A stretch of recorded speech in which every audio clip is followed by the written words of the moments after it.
Vendredi 26 septembre, le sanctuaire Notre-Dame de Lourdes a déposé auprès du ministère de la Culture une demande d'inscription au PCI, c'est-à-dire au patrimoine culturel immatériel de la France, afin de protéger les processions mariales, les processions au flambeau de Lourdes.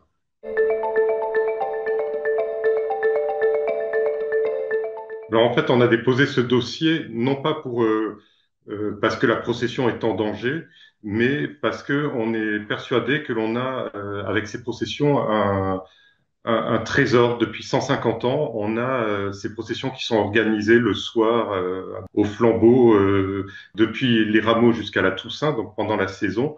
Et on est persuadé qu'on a là un patrimoine immatériel qu'on ne peut donc pas toucher, qui est important pour la France et important aussi pour le monde entier, parce que c'est un grand moment qui se vit à Lourdes tous les soirs, un grand moment où tout le monde est réuni, un grand moment où, quelle que soit la catégorie sociale, quel que soit le pays, il y a ce moment de fraternité qui se vit à Lourdes, qui est codé depuis un peu plus de 150 ans, qui se déroule quotidiennement. Et nous sommes persuadés que cette procession fait partie vraiment du patrimoine culturel immatériel de la France.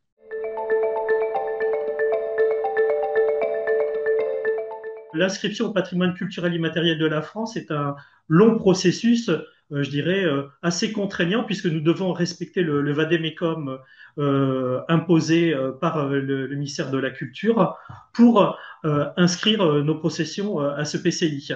Donc, il faut savoir que cela se déroule principalement en quatre étapes. La première étape, c'est l'identification locale, c'est-à-dire il faut faire un recensement et une documentation complète de la tradition, c'est-à-dire les différents savoir-faire, les rituels, mais aussi, je dirais, mettre en avant aussi les différents acteurs qui participent à ces processions.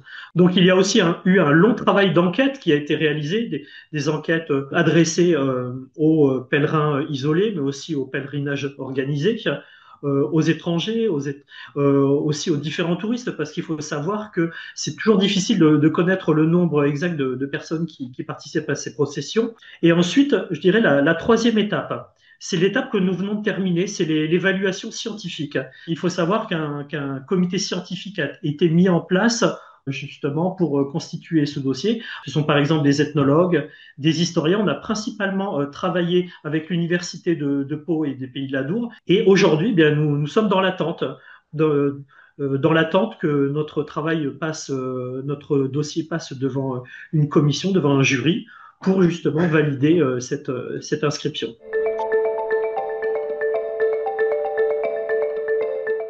La protection ne changera absolument pas le sens ni l'organisation de la procession qui est immuable et qui est ainsi depuis plus de 150 ans.